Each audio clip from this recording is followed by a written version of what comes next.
Ada satu hal yang Tuhan taruh dalam hati saya untuk disampaikan dengan satu tema, yaitu your problem, blessing or curse. Artinya adalah masalahmu berkat atau kutuk. Banyak orang mengartikan masalah itu sebagai sesuatu yang merugikan, sesuatu yang tidak baik, ya. Tapi hari ini kita akan belajar masalah kita itu menjadi berkat atau kutuk dalam kehidupan kita. Semua orang sama-sama menghadapi masalah, saudara. Dan masalah akan menjadi berkat atau kutuk tergantung dari respon kita ketika menghadapi masalah. Dalam Roma pasal yang ke-8 ayat ke-28, kita baca dengan suara keras, 2-3. Kita tahu sekarang bahwa Allah turut bekerja dalam segala sesuatu untuk mendatangkan kebaikan bagi mereka yang mengasihi Dia, yaitu bagi mereka yang terpanggil sesuai dengan rencana Allah. Katakan amin, saudaraku. Pada bagian yang pertama ayat ini berkata, Allah turut bekerja dalam segala sesuatu untuk mendatangkan kebaikan. Saudara, mulailah dengan kebenaran ini, bahwa Allah kita, Dia Bapa kita, Dia bisa mengubahkan segala sesuatu yang buruk menjadi baik. Kutuk sekalipun bisa diubah menjadi berkat. Yang percaya katakan amin, saudaraku. Ya, mulai hari ini jangan berpikir kalau masalahku nggak selesai-selesai, ini sesuatu yang buruk, ini sesuatu yang tidak baik. Kenapa aku mengalami seperti ini? Kenapa aku sial dan sebagainya? Dengar, Tuhan bisa mengubah yang tidak baik menjadi baik, yang buruk menjadi baik, bahkan kutuk menjadi berkat. Yang percaya kita berikan tepuk tangan bagi Allah kita, saudara. Dan pada bagian yang B dikatakan, bagi mereka yang mengasihi Dia, yaitu mereka yang terpanggil sesuai dengan rencana Allah. Jadi kebaikan yang Tuhan kerjakan tadi, yang tidak baik, yang buruk dirubah oleh Tuhan menjadi sesuatu yang sangat baik, kutuk menjadi berkat. Tuhan kerjakan bagi mereka yang mengasihi Tuhan. Berapa banyak di sini berkata bahwa saudara adalah orang-orang yang mengasihi Tuhan? Lambaikan tangan saudara. Saudara, orang yang mengasihi Tuhan adalah orang yang punya hubungan yang dekat, yang intim dengan Tuhan. Orang yang mengasihi Tuhan adalah orang yang percaya bahwa Tuhan sanggup untuk mengubah hal yang buruk menjadi baik. Kalau Anda mengangkat tangan dan berkata engkau orang yang mengasihi Tuhan, pastikan kedua hal ini ada dalam kehidupan saudara. Mengapa Tuhan izinkan masalah datang dalam hidup kita? Dalam Yesaya pasal yang ke-31 ayat yang pertama, di sini kita melihat firman Tuhan berkata, celakalah orang-orang yang pergi ke Mesir minta pertolongan, yang mengandalkan kuda-kuda, yang percaya kepada keretanya yang begitu banyak, dan kepada pasukan berkuda yang begitu besar jumlahnya, tetapi tidak memandang kepada yang Maha Kudus Allah Israel, dan yang tidak mencari Tuhan. Saudara, alasan yang pertama, Tuhan izinkan masalah datang dalam kehidupan kita untuk membentuk sikap hati kita untuk selalu andalkan Tuhan. Judul perikop dari Yesaya 31 ini adalah Tuhanlah penolong satu-satunya. Ya. Tuhan ajari kita untuk andalkan Dia sebagai satu-satunya penolong. Dalam ayat ini dikatakan, jikalau bukan Tuhan yang membangun rumah, sia-sialah orang yang membangunnya. Jikalau bukan Tuhan yang mengawal kota, sia-sialah pengawal berjaga-jaga.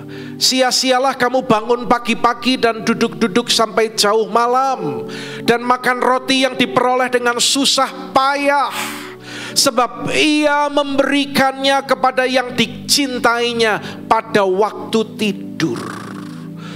Saudara, perhatikan baik-baik ayat ini. Bukan kekuatanmu, bukan kerja kerasmu, bukan usahamu, ayat ini katakan. Karena Tuhan kasih berkat ketika saudara sedang tidur. Artinya apa? Berkat itu datangnya dari Tuhan.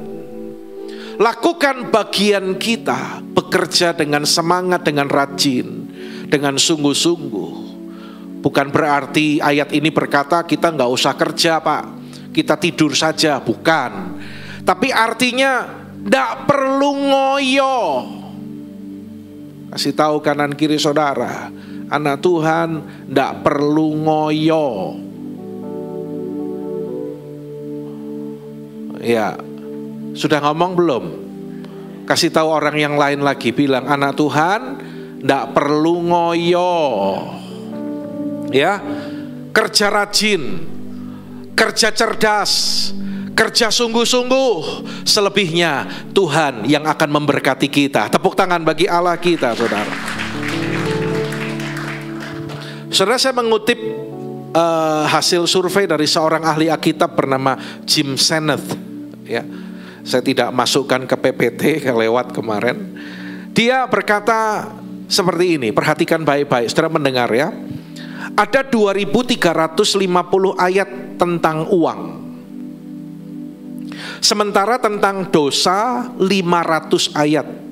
Tentang iman 500 ayat. Bayangkan, ayat tentang uang 4 kali lebih daripada tentang dosa dan tentang iman. 1 dari 10 ayat dalam perjanjian baru berbicara tentang uang. Perumpamaan Tuhan Yesus yang disampaikan tentang uang lebih banyak daripada perumpamaan tentang sorga dan neraka. Ada beberapa alasan mengapa Alkitab berbicara lebih banyak tentang uang. Yang pertama, karena uang adalah saingan utama Tuhan Yesus, saudara. Saudara ingat ada kisah seorang muda yang kaya raya dalam Matius pasal yang ke-19 ayat 16 sampai 23. Dia bertanya kepada Yesus, "Guru, perbuatan baik apakah yang aku bisa lakukan, yang harus kuperbuat untuk memperoleh hidup yang kekal?" Lalu Yesus menjawab, "Hanya satu yang baik, tetapi jika engkau ingin masuk ke dalam hidup, turutilah segala perintah Allah." Orang muda ini segera menjawab, "Perintah yang mana?" Yesus berkata, "Jangan membunuh, jangan berzina, jangan mencuri, jangan mengucapkan saksi dusta, hormati ayahmu dan ibumu, kasihilah sesamamu manusia seperti dirimu sendiri." Dia langsung jawab gini, orang muda ini, "Semuanya telah kuturuti." Wow, apalagi yang masih kurang? Dia sudah melakukan semua yang Yesus katakan dan berkata, yang masih kurang apalagi? Lalu Yesus berkata kepadanya, perhatikan ini baik-baik, "Jikalau engkau hendak sempurna, pergilah, jualah segala milikmu dan berikanlah itu kepada orang-orang miskin, maka engkau akan beroleh harta di sorga. Kemudian datanglah kemari dan ikutlah aku." Sebenarnya Yesus mau ajak dia untuk mengikut Yesus. Tapi ayat yang ke-22, ketika orang muda itu mendengar perkataan itu, pergilah ia dengan sedih sebab banyak hartanya. Saudara, dari cerita ini kita belajar bahwa saingan utama Tuhan Yesus itu adalah uang atau mamon, saudaraku. Ya. Bagaimana cara kita untuk menangani uang itu akan sangat mempengaruhi persekutuan kita dengan Tuhan. Tuhan atau uang? Tuhan atau mamon? Kalau ditanya pasti jawabnya Tuhan. Betul, saudaraku? Tapi prakteknya gimana? Kalau Anda ada gangtau besar pada hari ibadah, Anda tetap ibadah atau Anda tinggalkan itu karena ada cuan? Kan bisa online, Pak. Saya tuh paling gemes sama orang-orang yang jawab kayak gitu, saudaraku. Sampai saya suatu kali pernah bilang ke jemaat di sini, enggak apa-apa kalau masih ada yang suka online, silahkan. Tapi suatu kali kalau Anda perlu pelayanan dari gereja, apakah sakit, apakah ada yang meninggal, saya akan layani nguburnya online. Ya, lah dia maunya online, saya pun akan layani online, saudaraku. Ya, kadang orang itu nggak menyadari bahwa perlu pentingnya ibadah, saudaraku. Ya, kembali lagi, jangan hidup kita dikuasai oleh uang, karena uang itu akan membentuk karakter kita. Hari Jumat yang lalu dalam acara Spiritual Breakthrough, saya sedikit sampaikan bahwa kita perlu berdoa untuk beberapa alat musik kita yang perlu diremajakan. Contoh, keyboard ini sudah sekitar 11 tahun. Coba main keyboard kok munine kelotak-kelotak, saudaraku. Ya, karetnya sudah habis dan suaranya juga sudah nggak bagus. Lalu ada efek gitar. Lalu sebenarnya drum ini perlu ditutup akrilik supaya tidak terlalu bising ke jemaat, tapi keluar lewat speaker. Dan beberapa simbal juga itu sudah sejak dari zaman purbakala. Ya, banyak. Ada yang bilang, Pak, kapan gereja pasang LED? Pasangnya gampang, saudaraku. Tetapi itu membutuhkan biaya yang tidak sedikit. Hari Jumat malam saya sampaikan itu. Ternyata saya baru sadar berangkat gereja tadi pagi. Ada miss call di HP saya hari Sabtu pagi tapi tidak terangkat.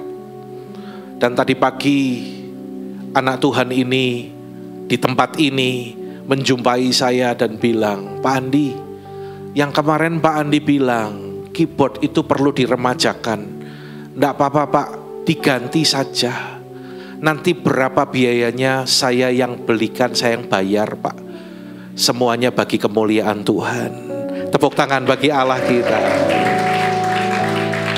Ya, bagaimana kita menangani uang ini akan berdampak, saudara, kepada pertumbuhan kerohanian kita, kepada persekutuan kita dengan Tuhan. Karena itu kenapa saya katakan kalau orang setia dalam hal keuangan dengan Tuhan, dengar, rohaninya pasti akan bertumbuh.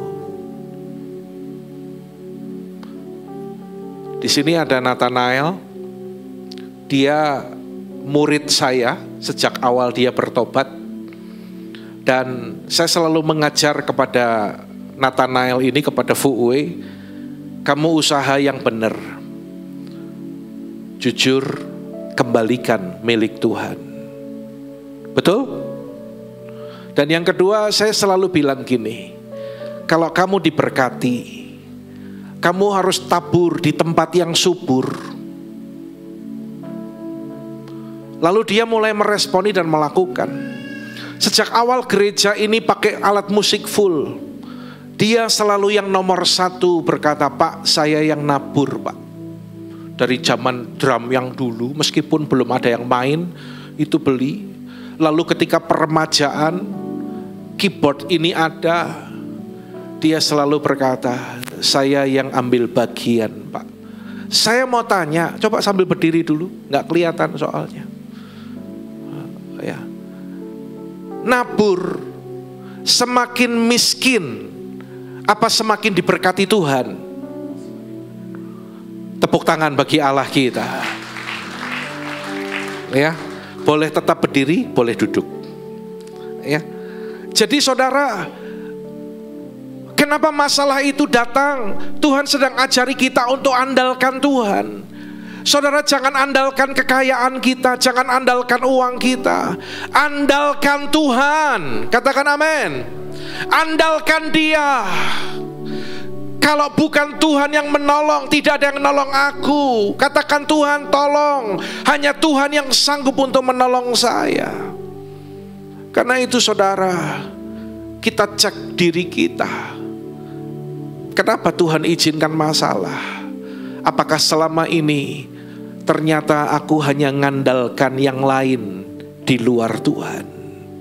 Yang kedua, mengapa Tuhan izinkan masalah datang dalam hidup kita? Pada ayat ini dikatakan, kamu akan kuberikan hati yang baru dan roh yang baru dalam batinmu, ya. Dan aku akan menjauhkan dari tubuhmu hati yang keras.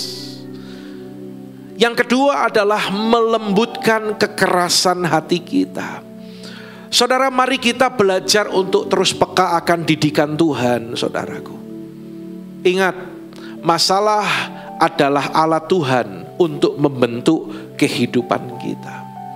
Orang yang keras hati itu bukan berarti selalu yang kata-katanya keras, nyelekit, kalau ngomong itu nusuk. Tapi orang yang keras hati itu seperti ini, saudara.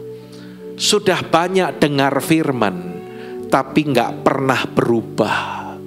Itu orang yang keras hati, saudaraku. Bahkan ada orang yang sudah ditegur Tuhan melalui masalah, masih saja mengeraskan hatinya. Saudara, masalah itu datang. Memang ada hal-hal yang Tuhan izinkan terjadi dalam kehidupan kita. Tapi jangan lupa, ada juga karena kita yang mengizinkan itu. Kemarin ada seseorang dari luar kota WA saya. Jadi setiap kali saya habis pelayanan di luar kota, selalu beberapa minta nomor HP dan nanti saya mau sharing ya Pak, minta didoakan. Siap, saya bilang. Karena saya ini seorang hamba Tuhan, jadi kalau ada orang yang butuh dilayani, butuh didoakan, saya selalu siap untuk mendoakan. Yang penting orang itu kooperatif, saudaraku. Lalu dia cerita bahwa salah satu anaknya ini sempat mengalami kepahitan karena pernah ditinggal kerja di tempat yang jauh. Dia ditinggal dengan saudara-saudaranya. Lalu saya katakan, hal seperti itu yang membuat anak itu tertolak dan terluka. Kadang orang tua tidak memikirkan anak-anaknya. Dan ada terjadi konflik dengan sang ayah sehingga dia membuat anak ini menjadi keras hati, menjadi sakit hati. Kalau lihat wajah papahnya itu mukanya langsung berubah, Pak. Langsung watos, langsung mukanya serem. Saya udah bilang itu sudah jelas dia itu luka dan alami kepahitan. Ya. Tapi ada orang-orang yang alami seperti itu, sudah dibilangin, dinasehatin, sudah dikasih firman, tetap tidak mau berubah. Nah, itu orang yang keras hati, saudaraku. Ya. Mari pagi hari ini, saudara, izinkan Tuhan melembutkan hati kita. Amin. Belajarlah untuk mengampuni, belajarlah untuk mengasihi. Orang yang gak mau lepaskan pengampunan, dia gak masuk surga loh, saudara. Ayat Alkitab berkata gini, siapa mengampuni saudaranya, Bapa mengampuni. Tapi barang siapa tidak mengampuni saudaranya, Bapa di surga juga tidak akan mengampuni dia.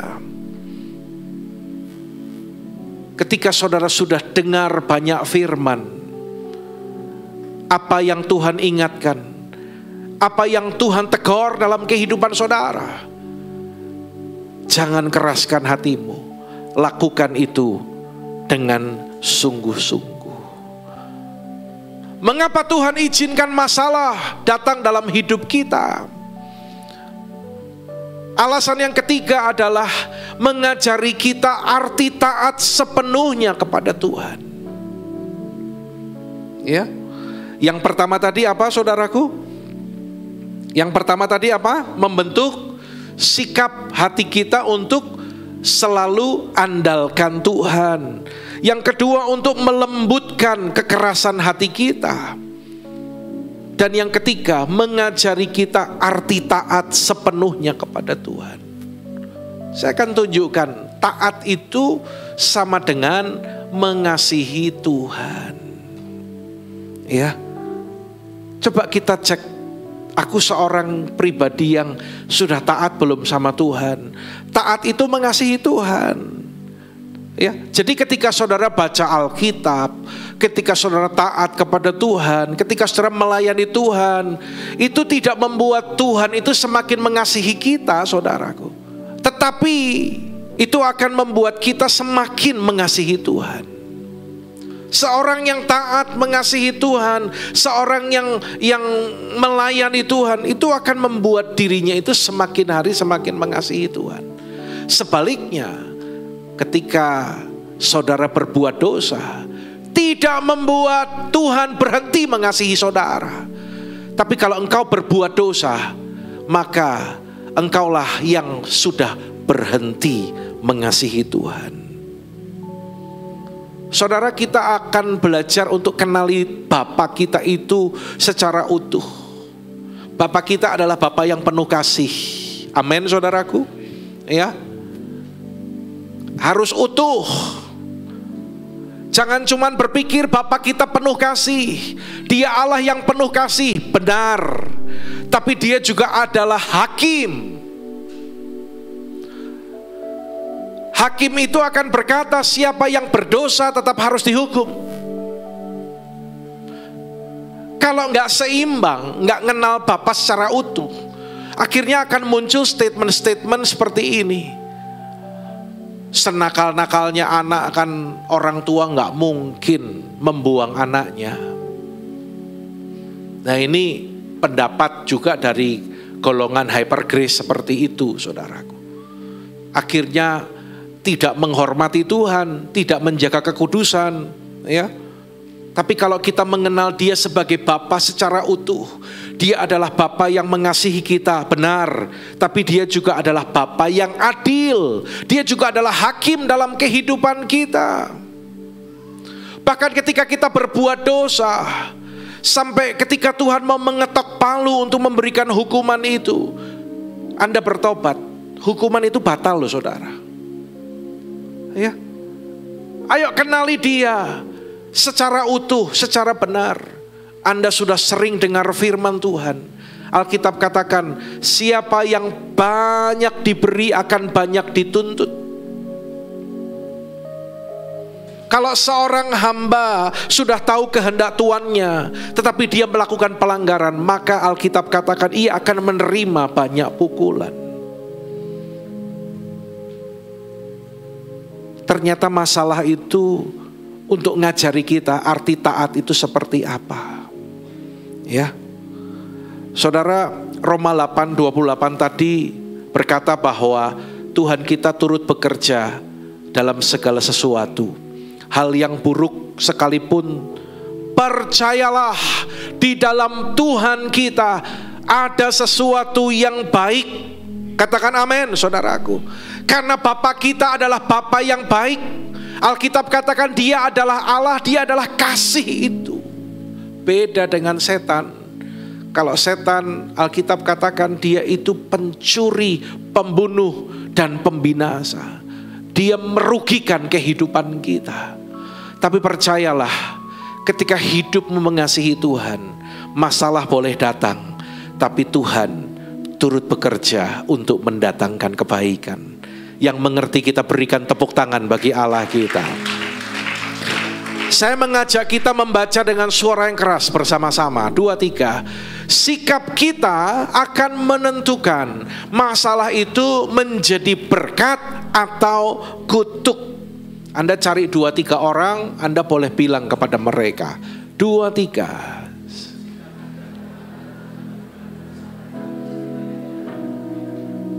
Ya. Jadi poinnya apa? Poinnya sikap saudara. Sikap kita itu penting, saudara. Tuhan ajar untuk kita memberikan respon yang benar. Saya akan ulang beberapa hal yang saya pernah sampaikan. Roma 12 ayat yang kedua berkata, berubahlah oleh pembaharuan budimu sehingga kamu dapat membedakan manakah kehendak Allah, apa yang baik, yang berkenan kepada Allah, dan yang sempurna. Berubahlah, pembaharuan budi. Itu adalah by the renewing of your mind. Kalau saudara masih ingat itu, ya, artinya perubahan cara pikir, pola pikir kita. Sebab ketika cara pikir, pola pikir kita berubah, maka perilaku kita pun juga akan berubah. Jadi jika seseorang tidak mengalami perubahan dalam pola pikirnya, perilakunya juga tidak berubah. Saudara, kami sekeluarga ini termasuk orang yang suka makan sayur.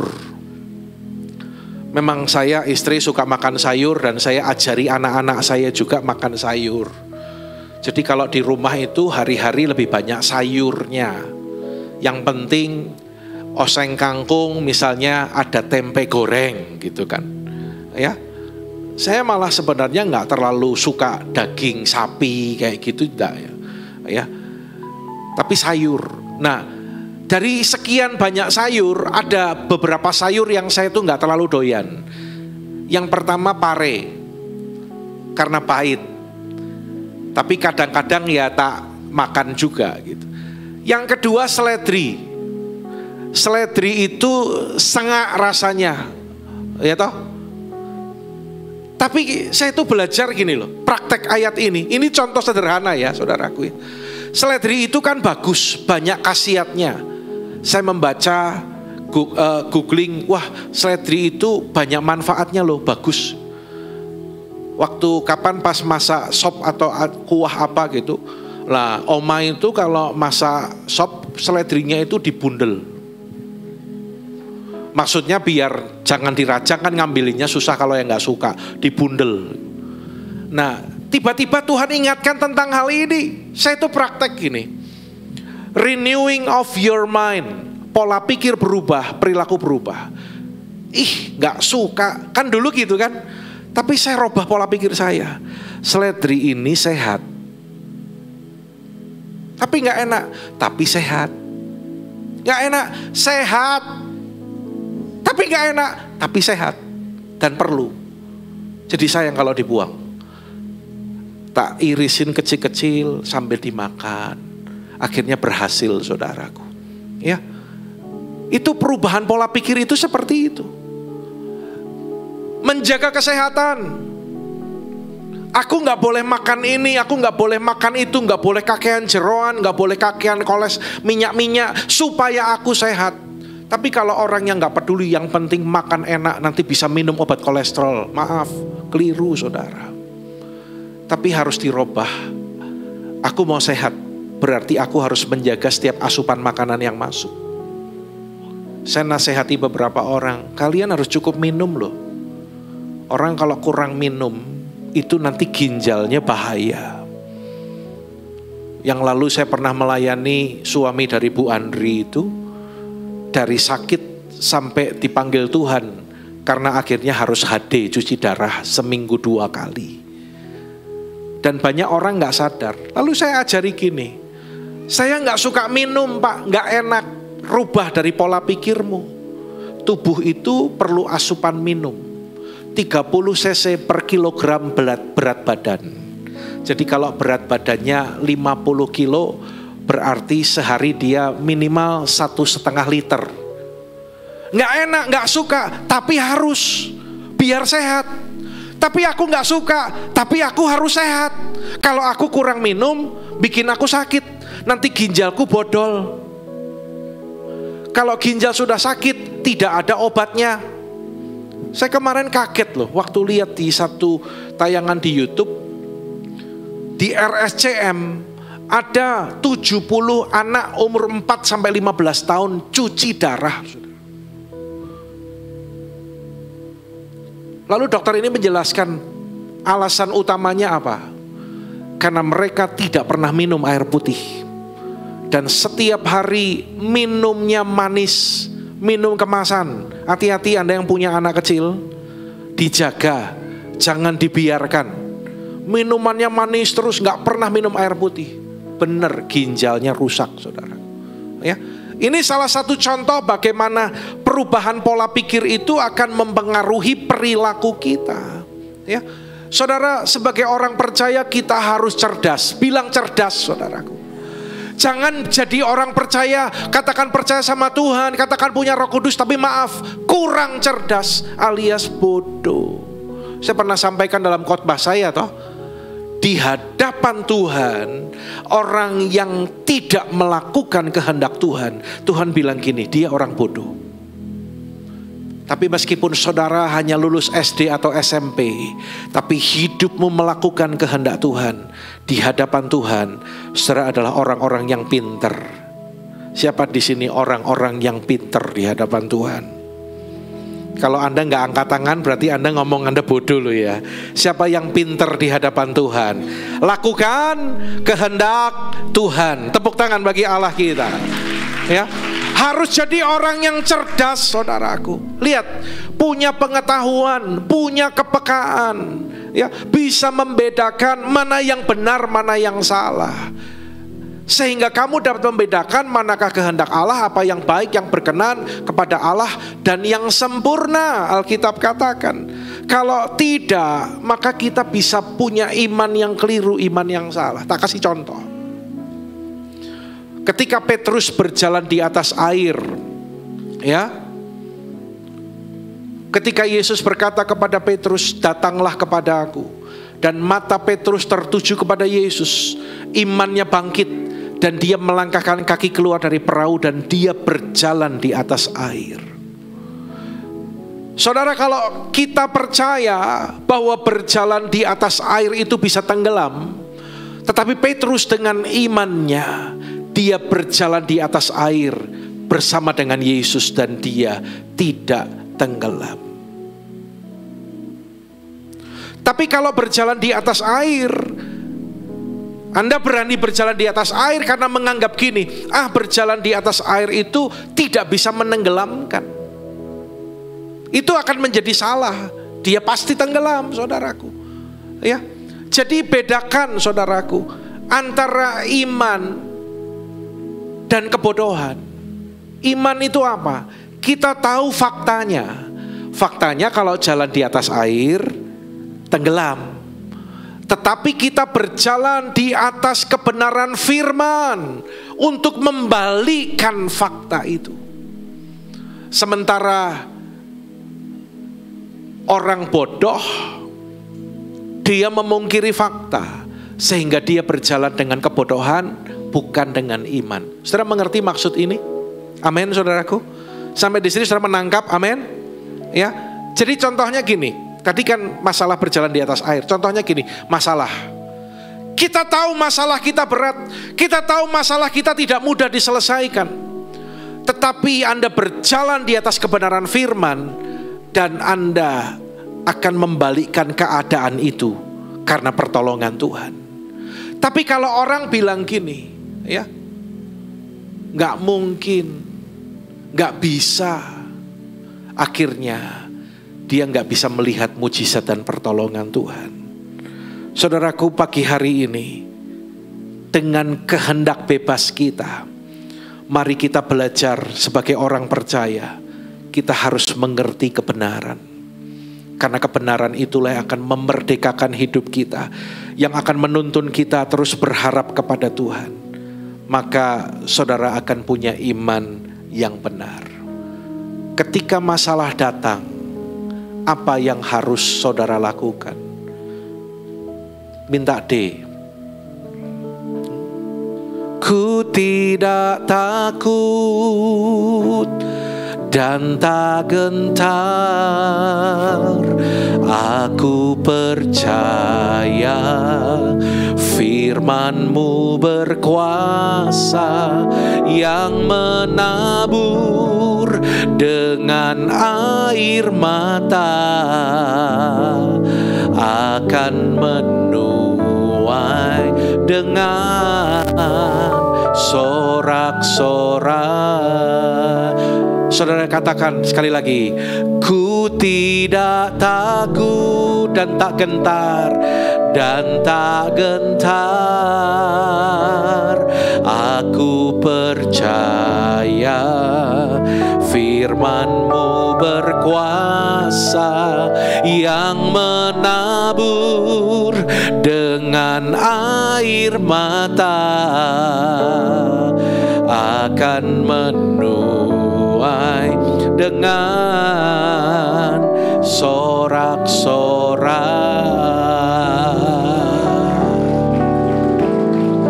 Jangan takut, jangan bimbang, saudara. Tuhan berkata, janganlah takut sebab aku menyertai engkau. Janganlah bimbang sebab aku ini Allahmu. Aku akan meneguhkan, bahkan akan menolong engkau. Dan aku memegang engkau dengan tangan kananku yang membawa kepada kemenangan. Yang percaya katakan amin. Yang percaya tepuk tangan bagi Allah kita. Tuhan Yesus berkata, aku akan memegang engkau dengan tangan kananku yang membawa kepada kemenangan. Justru melalui masalah saudara, engkau akan melihat kemuliaan Tuhan, saudara. Lewat persoalanmu, bukan untuk menghancurkan engkau, tapi engkau akan melihat pertolongan Tuhan tepat pada waktunya. Orang yang belum percaya, ketika melihat hidupmu dipulihkan, maka mereka akan menjadi percaya kepada Tuhan Yesus. Saudara, mari saksikan bahwa tidak ada yang bisa diandalkan, yang bisa diharapkan selain Yesus.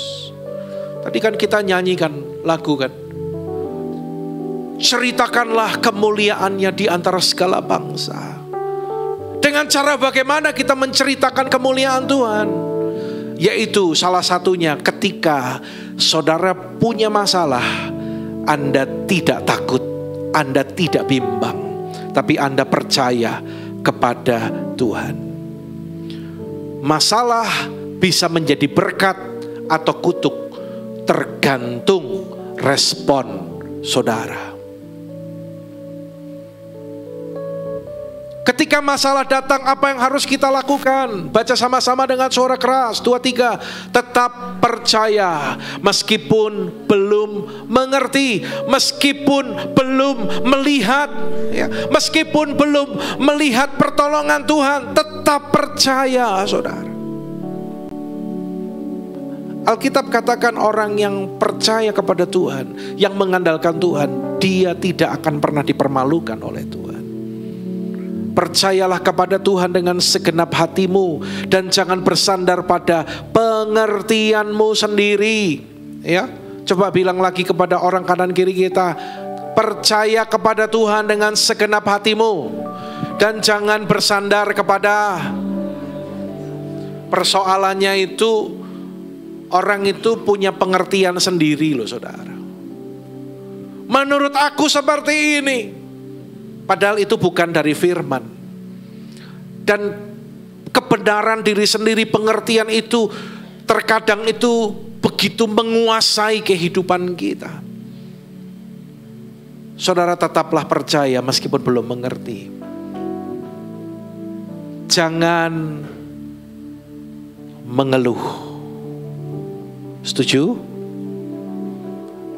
Yang mau Anda boleh mandok-mandok, saudara. Jangan, tak kasih tip ya, tak kasih tip ya. Jangan mengeluh tapi bicara jujur kepada Tuhan. Bedanya apa, Pak? Beda. Kalau ngeluh tuh gini loh. Masalah kok seperti ini. Mana Tuhan gak tolong? Mana Tuhan gak buka jalan? Gak kasih mujizat? Kita ngeluh, ngomel. Saudara, dalam perenungan saya beberapa hari ini, saya mendapatkan pengertian ini loh. Kadang tanpa sadar kita itu ngomel tentang situasi, tentang kondisi, tentang keadaan. Kalau Anda berkata-kata seperti tadi, itu ngomel, itu ngeluh. Tapi beda dengan gini, jujur sama Tuhan. Tuhan, kok masalahku belum selesai? Tuhan tolong. Ini situasinya udah makin genting, makin berat Tuhan. Aku gak tahu gimana lagi. Kondisiku sudah seperti ini Tuhan. Lah kalau itu gak ngeluh, itu namanya jujur sama Tuhan. Ya, jadi beda antara ngeluh dan jujur bicara sama Tuhan. Satu kali karena kedegilan hati bangsa Israel, Musa itu sampai mbohwat. Anda ngerti arti mbohwat, saudaraku ya? Sampai Musa itu bilang gini, Tuhan, memang saya yang melahirkan Israel, kok sampai saya yang harus bertanggung jawab? Tapi di hadapan Tuhan itu bukan ngomel, bukan sungut-sungut. Itu adalah curhatnya Musa kepada Tuhan. Musa berkata-kata jujur kepada Tuhan. Kalau ngomel, Anda perhatikan ke depan sebentar. Kalau ngomel tadi sungut-sungut, itu pemberontakan di hadapan Tuhan. Tapi kalau saudara berkata jujur, jadi mulai sekarang jangan ngomel, jujur sama Tuhan. Apapun keadaanmu, seburuk apapun kondisimu, bilang, Tuhan, aku ngalami gini loh Tuhan. Tolong aku Tuhan. Tuhan, jangan sampai aku mempermalukan Engkau Tuhan. Tuhan, pulihkan keadaanku. Tuhan, kasih mujizat dalam hidupku.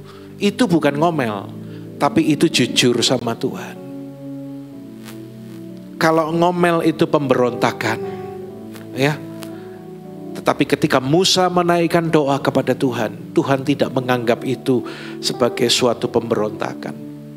Ada satu ucapan atau keluhan yang diucapkan dalam Roma pasal yang ke-8 ayat 26 berkata bahwa demikian juga Roh membantu kita dalam kelemahan kita, sebab kita tidak tahu bagaimana sebenarnya harus berdoa. Perhatikan, tetapi Roh sendiri berdoa untuk kita kepada Allah dengan keluhan-keluhan yang tidak terucapkan. Jadi ada keluhan-keluhan, artinya ungkapan-ungkapan yang dituntun oleh Roh Kudus yang kita ucapkan melalui doa-doa kita. Jadi ketika Roh Kudus menuntun kita seperti itu, Anda doa, Anda jujur saja sama Tuhan, ngomong apapun sama Tuhan. Itu seperti seorang anak yang sedang bicara sama bapaknya, ya, tentang pergumulannya, apa yang ada di hatinya. Atau seperti seseorang yang sedang berkata kepada hakim supaya meminta keadilan. Ini loh Tuhan, aku ngalami ini. Ini loh kondisiku seperti ini. Tolong aku Tuhan. Ingat, kalau di luar doa itu namanya ngomel. Tapi kalau Anda lagi jujur sama Tuhan, itu adalah keluhanmu yang tidak terucapkan, yang sedang kau nyatakan kepada Tuhan. Ya, kalau ngomel itu masuknya ke pemberontakan. Dan itu berdosa di hadapan Tuhan. Saudara, masalah bisa mendatangkan kebaikan. Ini masih di D. Bila kau izinkan sesuatu terjadi, ku percaya semua untuk kebaikanku. Bila nanti telah tiba waktumu, ku percaya kuasa-Mu memulihkan hidupku. Sekali lagi, Anda yang percaya katakan, bila kau izinkan sesuatu terjadi, ku percaya semua untuk kebaikanku. Bila nanti telah tiba waktumu, ku percaya memulihkan. Mari dengan mengangkat tangan bersama. Waktu Tuhan pasti yang terbaik, walau kadang tak mudah dimengerti. Lewati cobaan, ku tetap tetap percaya waktu Tuhan pasti yang terbaik. Yang percaya berikan tepuk tangan bagi Allah kita. Waktu Tuhan pasti yang terbaik. Tuhan bekerja, masalahmu mendatangkan berkat, mendatangkan kebaikan, saudaraku. Kalau lagi hujan, ada bagi orang hujan itu masalah, persoalan. Tapi sebagian orang menganggap hujan itu berkat. Betul enggak, saudara? Anak-anak yang ojek payung itu, dia justru nunggu hujan. Kalau hujan dia dapat berkat. Anak-anak dari sopir taksi di Amerika, mereka itu cerita, justru mereka doanya apa? Supaya hujan. Kalau hujan taksinya laris, maka bapaknya pulang bawa uang banyak, saudaraku. Ada yang berkata hujan itu bukan berkat, ada yang berkata bahwa hujan itu berkat. Tapi pagi hari ini saya mau mengajarkan kepada saudara, Anda harus tahu hal ini, bahwa semuanya adalah berkat. Kurang semangat loh amennya. Sing khotbah sampai ngorong-ngorong, sing ngrungokna cuman amen. Anda tuh kurang serius kayaknya. Sekali lagi gitu saya pulang loh, saudaraku ya. Intonasinya sudah naik, sudah semangat kok. Amin. Coba sambil dicek kanan kirinya, yang tadi lambene amin. Ini sopo jajal, tak suruh maju sini loh, gemes aku ya. Sekali lagi tes.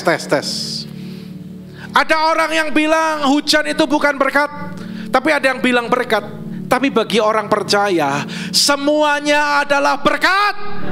Nah, kayak gitu dong. Tepuk tangan bagi Allah kita. Kalau saudara cerdas, Anda akan tahu apa yang kau lakukan di setiap musim kehidupan itu. Karena itu tadi saya katakan, orang percaya itu juga perlu kecerdasan rohani. Dari mana kita bisa cerdas? Ketika kita mengerti, membaca, merenungkan, mendengar firman. Tuhan akan tuntun kita. Tuhan kasih pengetahuan. Pengetahuan itu bagaimana cara kita melakukan sesuatu.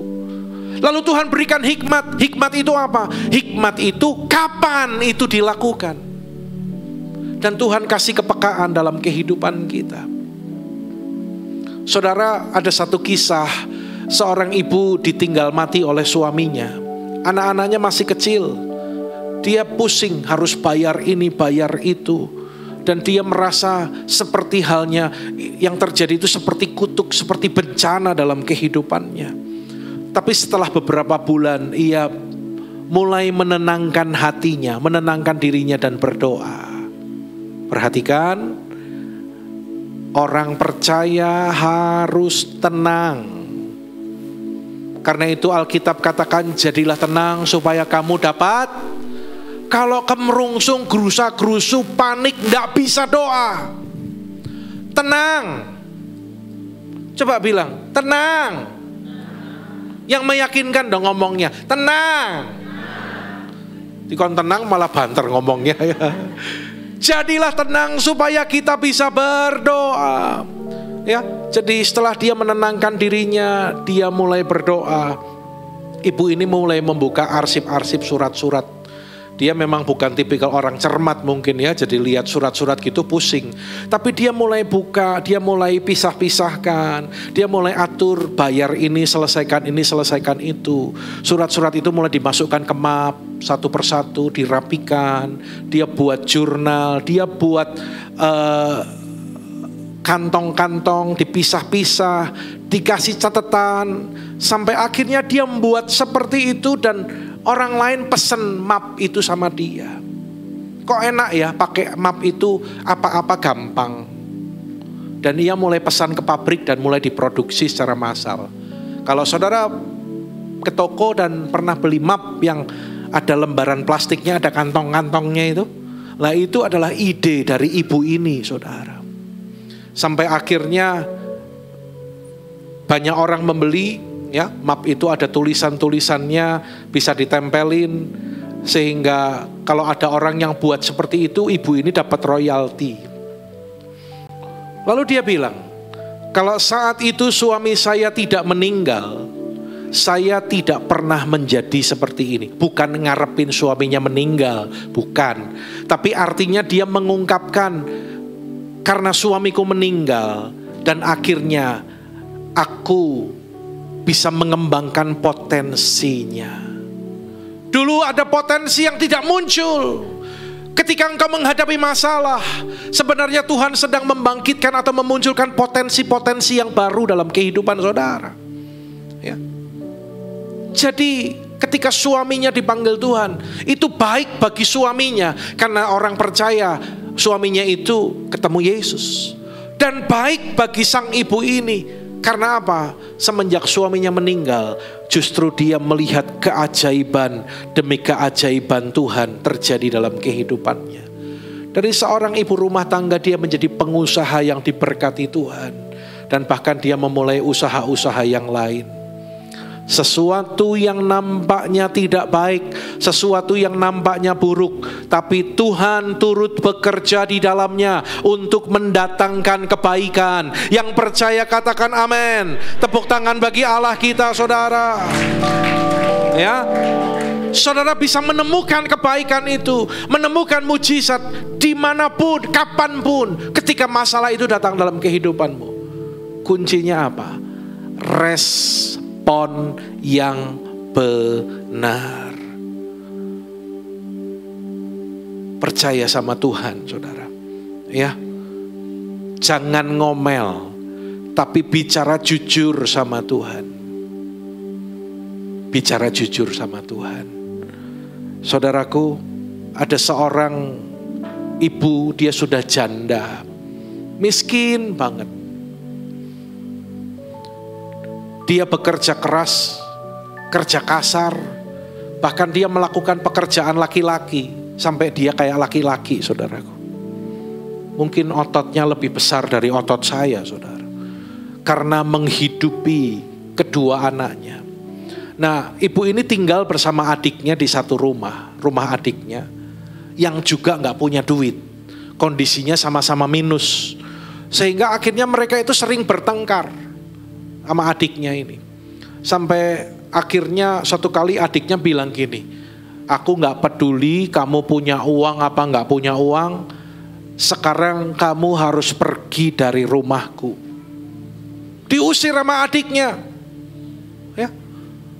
Karena adiknya ini juga punya anak, jadi rumahnya terlalu penuh, dan karena mereka sama-sama kondisi susah, jadi sering bertengkar.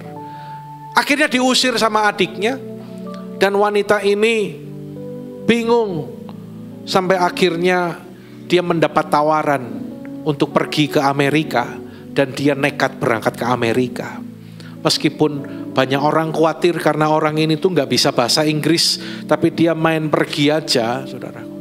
Dan dia cuma punya uang untuk tiket berangkat, gak tahu pulangnya gimana. Tetapi apa yang terjadi? Ternyata ketika dia pindah ke sana, dia bekerja dan dia menjadi orang yang sukses. Akhirnya yang luar biasa, ketika dia sukses, dia justru mengirimkan dana untuk membiayai adiknya. Diusir loh tadi loh. Ya. Kalau Anda ngalami gitu, mau enggak kirim uang? Enak men, wis diusir, ngei duit, raine gitu. Ya toh? Boro-boro ngei duit, sebel aku. Awas yo, kowe nek susah aku ora gelem nulungi. Tapi kakak ini dia justru kirim uang, kasih uang untuk membiayai adiknya. Dia malah bilang gini loh, kalau saja dulu aku gak diusir paksa sama adikku, nasibku sekarang gak berubah. Saudara, ini orang yang kasih respon yang benar itu justru seperti ini. Dia mulai cerita, dulu aku gak bisa bahasa Inggris, ada yang nawari berangkat Amerika, aku berangkat, dan dia benar-benar berangkat. Dia membalas kepada adiknya bukan hal yang jahat, tapi justru dia belikan rumah buat adiknya, dia bukain toko buat adiknya, saudara. Karena aku tahu kalau aku dulu gak diusir, nasibku gak seperti ini. Respon dia yang benar mengubah kutuk menjadi berkat. Tepuk tangan bagi Allah kita, saudara. Memang Tuhan yang mengubah kutuk menjadi berkat. Tapi dengar, respon saudara dan sayalah yang akan membuat berkat itu turun dalam kehidupan kita. Saya jadi ingat kisah Yusuf. Ketika dia dijahati sama saudara-saudaranya, dibuang ke sumur, dijual, dihianati, sampai dia menderita, dipenjara, difitnah oleh istri Potifar. Sampai 13 tahun dia mengalami proses yang tidak mudah. Dan dia kemudian diangkat oleh Tuhan menjadi orang kedua di Mesir. Ketika jumpa dengan saudara-saudaranya, Yusuf gak dendam loh. Yusuf gak kepahitan loh. Tapi Yusuf bilang gini, memang kamu mereka-rekakan yang jahat buat aku, tapi Tuhan mereka-rekakannya untuk kebaikan. Saudara harus percaya, Anda harus lebih percaya kepada Tuhan daripada kepada manusia. Orang boleh jahat sama saudara, situasi yang tidak baik boleh datang dalam kehidupanmu, tapi dengar janji Tuhan, Dia sanggup untuk mengubahkan itu menjadi kebaikan dalam kehidupan saudara. Baca yuk dengan semangat, dengan iman, dengan suara yang keras. 2, 3. Bagi orang percaya, Tuhan izinkan masalah bukan untuk mencelakakan, tetapi untuk melatih kita berjalan dalam iman dan alami kemenangan. Saya lihat masih ada yang umi-umi, bacanya yang lantang. Amin. Apalagi ini loh, para penyanyi ini loh. Anda kalau nyanyi di depan buanter kok, kenapa baca gini pelan ya? Ini pemain keyboardnya juga ikut baca. Ayo semua baca sekali lagi dengan suara yang keras. Kamera on. Saya pantau, kalau yang nggak baca nanti pulang ibadah tak suruh baca 100 kali. 2, 3. Bagi orang percaya, Tuhan izinkan masalah bukan untuk mencelakakan, tetapi untuk melatih kita berjalan dalam iman dan alami kemenangan. Yang percaya katakan amin. Yang percaya katakan yes. Tepuk tangan bagi Allah kita.